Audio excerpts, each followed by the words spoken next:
Israel Putnam was an American Army general officer and Freemason, popularly known as Old Put, who fought with distinction at the Battle of Bunker Hill during the American Revolutionary War. His reckless courage and fighting spirit became known far beyond Connecticut's borders through the circulation of folk legends in the American colonies and states celebrating his exploits. He had previously served notably as an officer with Rogers Rangers during the French and Indian War, when he was captured by Mohawk warriors. He was saved from the ritual burning given to enemies by intervention of a French officer, with whom the Mohawk were allied. Early life. Israel Putnam was born in 1718 in Salem Village, Massachusetts, to Joseph and Elizabeth Putnam, a prosperous farming Puritan family. His parents opposed the Salem witch trials. With his father-in-law Israel Porter, Joseph Putnam signed a petition on the behalf of the elderly Rebecca Nurse, accused of witchcraft.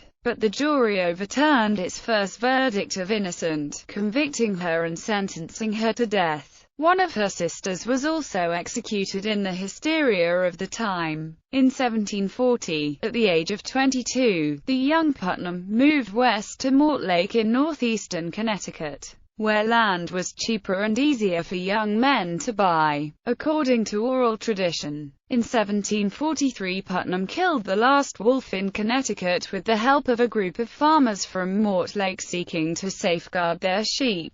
The tradition describes Putnam crawling into a den with a torch, a musket, and his feet secured with rope, in order to be quickly pulled out.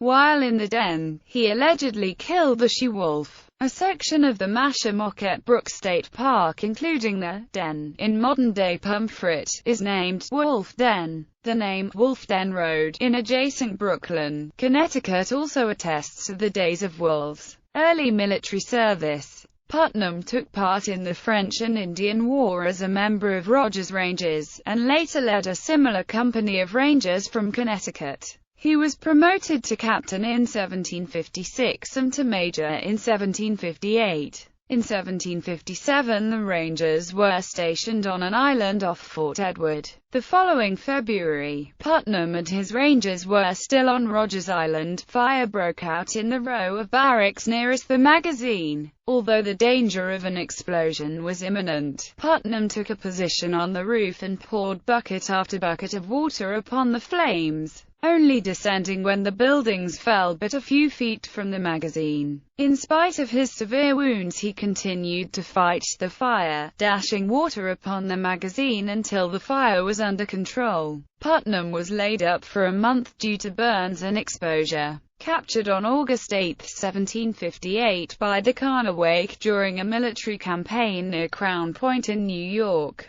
he was saved from being ritually burned alive by a rainstorm and the last-minute intervention of a French officer. In 1759, Putnam led a regiment into the Valley of Death in the attack on Fort Carillon, and in 1760 he was with the British Army that marched on Montreal. In 1762, he survived a shipwreck during the British expedition against Cuba that led to the capture of Havana. Major Putnam is believed to have brought back Cuban tobacco seeds to New England, which he planted in the Hartford area. This reportedly resulted in the development of the renowned Connecticut wrapper. In 1763, during Pontiac's rebellion, Putnam was sent with reinforcements to relieve Pontiac's siege of Fort Detroit. He returned to Brooklyn, Connecticut to settle. Following the 7 Years' War, in 1765 Putnam publicly professed his Christian faith and joined the Congregational Church in his town.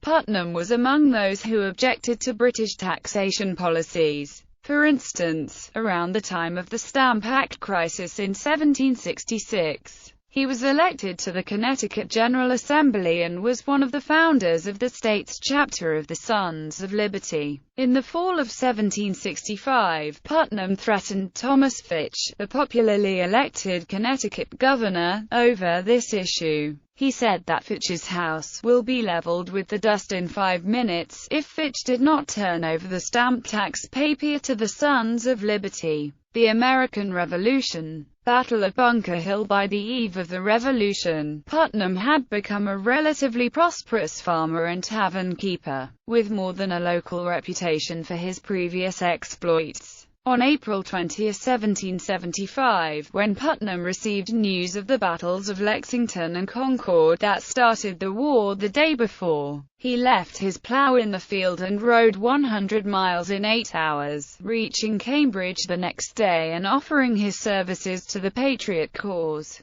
Putnam was named Major General, making him second in rank to General Art Mass Ward in the Army of Observation, which preceded the founding of the Continental Army. He was one of the primary figures at the Battle of Bunker Hill, both in its planning and on the battlefield. During that battle, Putnam may have ordered William Prescott to tell his troops, "Don't fire until you see the whites of their eyes." This command has since become one of the American Revolution's notable quotes. It was given to make the best use of the low ammunition stocks the troops had. Putnam joined the Continental Army when it was organized in July 1775. He was commissioned as colonel of the 3rd Connecticut Regiment, and later became brigadier of the Connecticut Militia. The Battle of Bunker Hill is considered to be one of the greatest achievements in Putnam's life. Long Island and later service. After Bunker Hill, Putnam progressed to temporary command of the American forces in New York. While waiting for the arrival on April 13, 1776 of the Commander-in-Chief, Lieutenant General George Washington,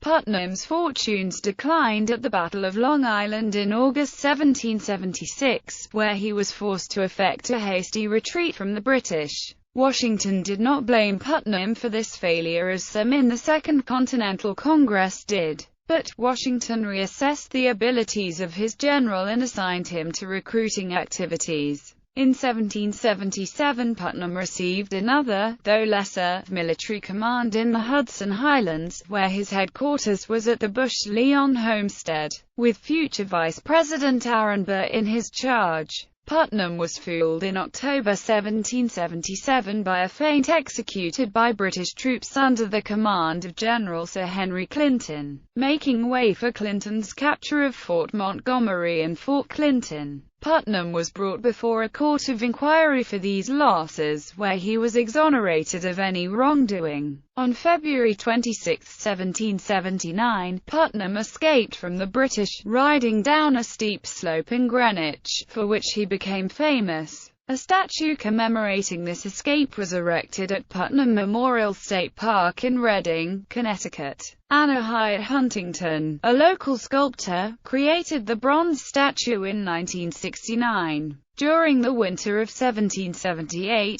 to 1779, Putnam and his troops were encamped at the site now preserved as the Putnam Memorial State Park in Reading. In December 1779, Putnam suffered a paralyzing stroke, which ended his military service. Putnam Tomb. Putnam died in Brooklyn, Connecticut in 1790. He was buried in an above-ground tomb in the town's South Cemetery. He is honored with an equestrian monument at his burial site on Canterbury Road. Over the years, souvenir hunters removed fragments of the headstone of his tomb, and eventually, the overall condition of the tomb was deemed unsuitable for General Putnam's remains. Sculptor Carl Gerhardt, who designed the nearby Soldiers and Sailors Monument as well as Civil War monuments in New York and New Jersey, was chosen to create a monument to house Putnam's remains. Putnam was placed in a sarcophagus in the base, and the original headstone inscription was recreated on the monument. Personal life. Putnam married twice, first to Hannah Pope, the mother of his children, in 1739. 2 years after her death in 1765 he married Deborah Lothrop, legacy, namesakes, and owners.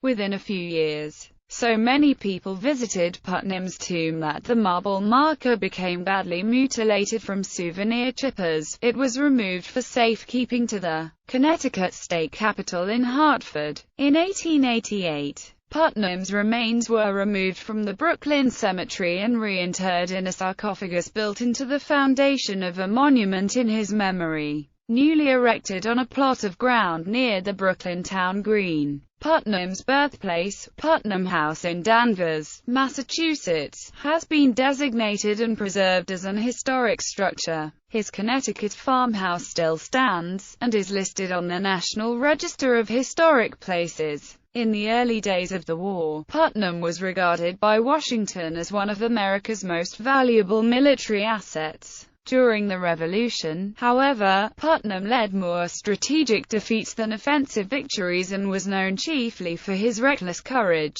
Numerous places bear his name, including 8 Putnam counties, starting with Putnam County, New York, which embraces the east bank of the Hudson Highlands he once held command over. Towns in New York and Connecticut were also named for him. Other namesakes include a Brooklyn, New York elementary school, Israel Putnam Refectory, a dining hall at the University of Connecticut, East Putnam Avenue in Greenwich, Connecticut, named for his path of retreat from the British. Putnam's Cottage, an 18th-century residence that may have served as a tavern at the time of his escape, is located on this avenue. Putnam Memorial State Park, the oldest state park in Connecticut. Putnam Place, in the Bronx, New York, stands among other local neighborhood streets named for revolutionary figures. Israel Putnam Brown Ale, a beer brewed by Black Pond Brews of Danielson Court. Putnam has been featured in numerous biographies and works of fiction, including an 1876 biography by Increase N.